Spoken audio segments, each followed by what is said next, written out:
tayangannya mengenai kombinasi makanan yang sehat ataupun tidak sehat ya katanya ya kan. Nah makanya itu kita sekarang sudah menghadirkan Dr. Samuel Utoro, spesialis gizi klinik. Halo dokter. Halo.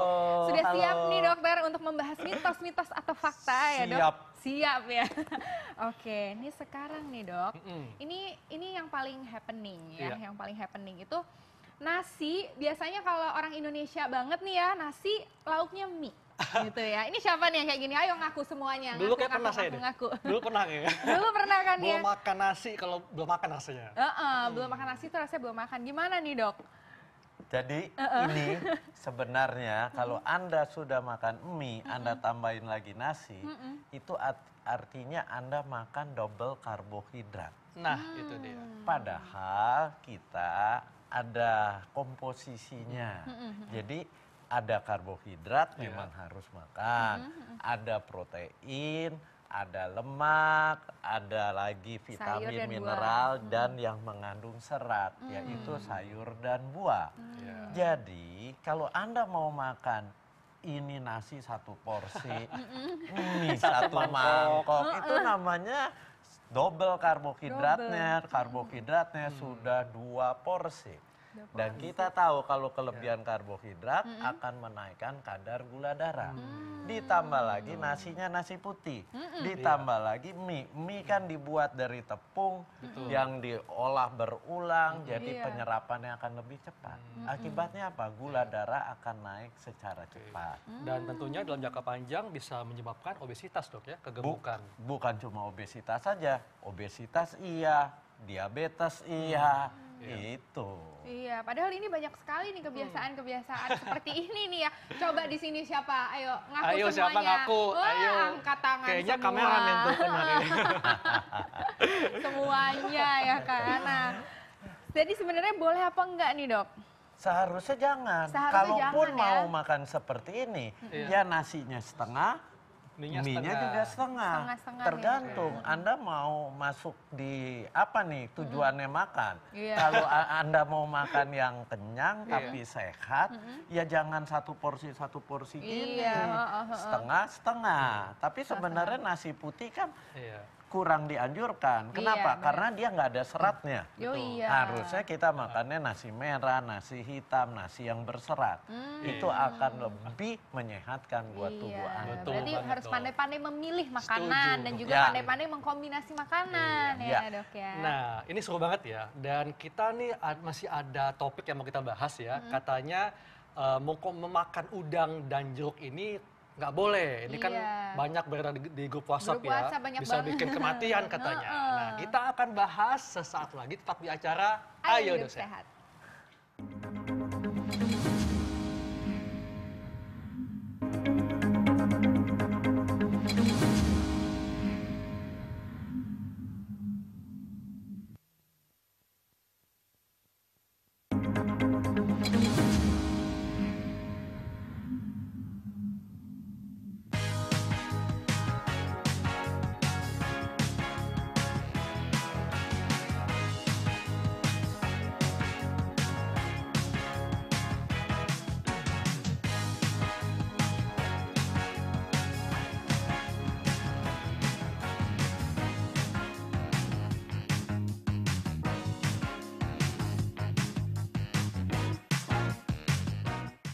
Iya, kita masih membahas tentang kombinasi makanan ya.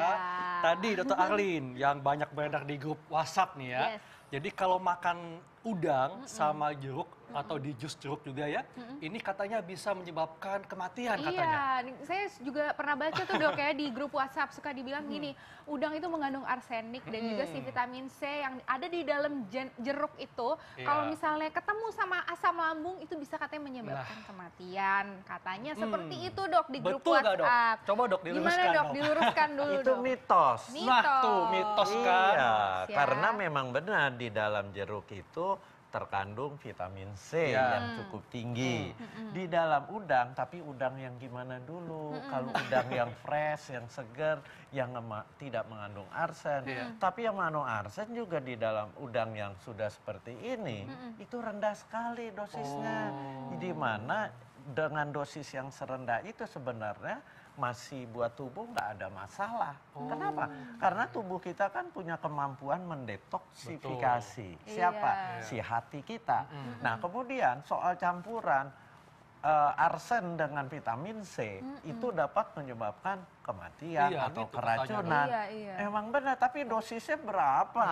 Tinggi sekali arsennya. Bukan dengan dosis yang ada di bahan makanan gini. Iya, iya. Dia baru akan bereaksi kemudian menyebabkan kematian.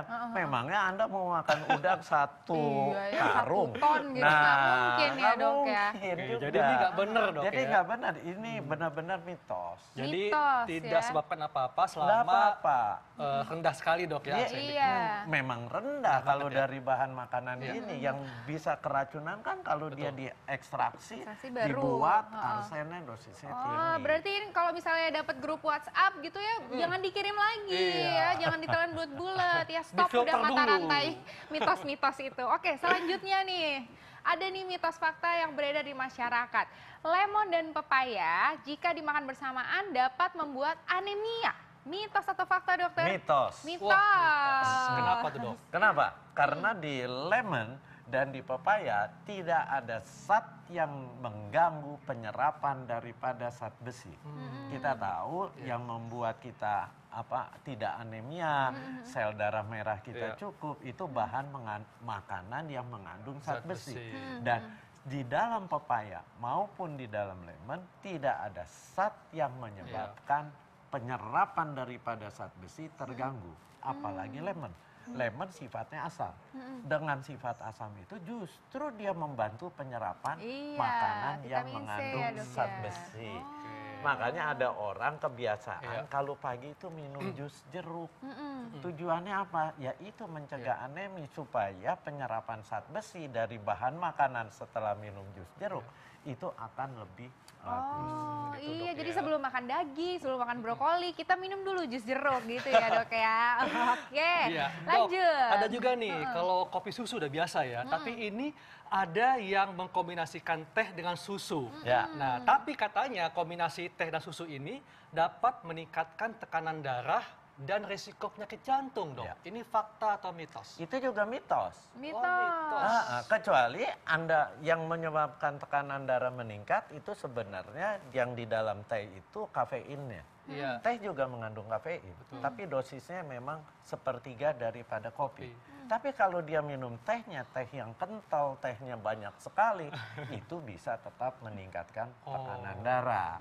Jadi soal kombinasi teh dengan susu, apakah dapat meningkatkan tekanan darah? Tidak, nggak akan terjadi seperti itu selama minum tehnya yang biasa. Jangan yang terlalu kental, jangan banget, terlalu maksud banget. banyak. Iya dong, mau nyeduhin buat suaminya kan ini teh susu. gitu Iya, ya. ini teh atau susu ya? Oke, ini ngomong-ngomong soal susu nih, Dok. Ya. Depan kita sudah ada susu dan ini juga Nah. banyak yang Ya. beredar bahwa kalau katanya kalau minum obat nggak boleh pakai susu. Ini mitos atau fakta nih? Ini juga mitos. Mitos. Mitos. Hanya ada beberapa obat yang memang penyerapannya akan diganggu Iya. oleh si susu. Tapi kalau obat yang lain sebenarnya nggak masalah. Obat apa yang diganggu penyerapannya oleh Iya. susu itu? Yang diganggu adalah golongan antibiotik tetrasiklin. Itu udah zaman dulu Iya. tuh antibiotik Iya, udah jarang juga ya tetrasiklin. ditemukan Sekarang udah sekarang jarang ya, Dok, juga. ya. Nah, kalau diminum dengan susu itu penyerapannya Lebih lambat. akan lebih lambat dan lebih sedikit. Jadi akan Efektivitas terganggu. obatnya memang terganggu. Iya. Tapi sejauh ini berarti cuma itu aja, Dok ya? Iya, nggak masalah. nggak masalah. Silakan aja. Kalau minum obat dengan minum teh, Dok, gimana? Minum obat Dengan teh? nggak apa-apa juga, nggak masalah. Tapi ada satu sebenarnya yang akan terganggu, tablet kalsium.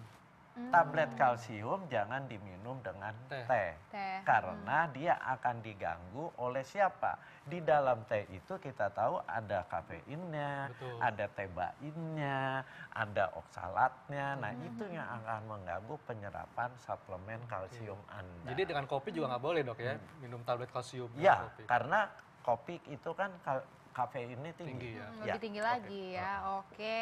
Nah next kita masih punya mitos atau fakta. Makanan tinggi kandungan protein sulit untuk dicerna, mitos atau fakta?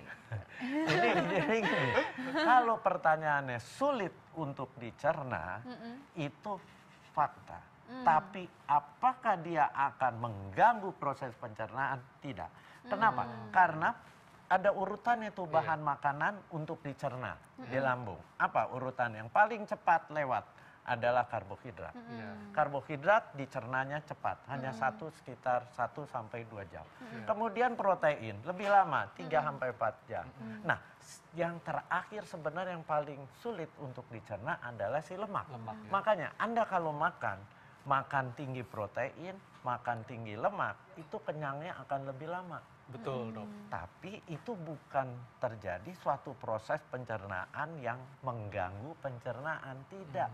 Tapi proses mencerna di lambungnya dia lebih lama. Jadi pada tahapan pencernaan mekanik namanya. Mekanik itu penggerusan oleh dinding lambung. Nah, tapi begitu dia sudah turun ke usus ya sama semua. Karena semua sudah ada enzim-enzim yang berfungsi untuk karbohidrat apa, untuk protein apa, untuk si lemaknya apa, enzim pencernanya. Jadi di lambungnya memang prosesnya memang udah dari sananya lebih lama, tapi bukan jadi sulit. Iya. Jadi emang sudah dari sananya, Dok, ya, sudah seperti itu ya. Oke, nah mungkin dokter bisa kasih tips nih dok untuk para pemirsa hidup sehat untuk mengkombinasikan makanan. Ya, silakan dok. Jadi kombinasi makanan itu harus lengkap. Lengkap itu artinya apa? Harus ada karbohidrat, tapi karbohidrat kita tahu yang sehat adalah karbohidrat kompleks. Kompleks itu dia mengandung serat. Sehingga penyerapan karbohidrat itu gula. Penyerapan gulanya akan lebih lambat. Sedikit-sedikit. Kadar gula darah naik pelan-pelan. Kedua, dia harus mengandung protein. Protein itu sangat berguna bagi tubuh kita. Untuk apa? Untuk regenerasi sel, untuk bangun dan memperlama proses pencernaan. Ketiga, lemak. Nah, tapi lemak yang sehat. Apa tuh, Dok? Lemak sehat yang itu nih, Dok? lemak yang namanya asam lemak omega 3, banyaknya di ikan ya. Kemudian asam lemak omega 6 seperti di jagung, di kedelai, kemudian asam lemak omega 9 di apa? Di olive oil, di buah alpukat, di kacang-kacangan. Nah, itu harus cukup banyak. Jangan lemak yang jelek. Yang jelek apa? Minyak gorengnya makanannya direndam di dalam minyak yang berlebihan. Udah gitu minyaknya dipakai berulang kali. Kemudian santannya yang dimasak dipanaskan dengan waktu yang lama.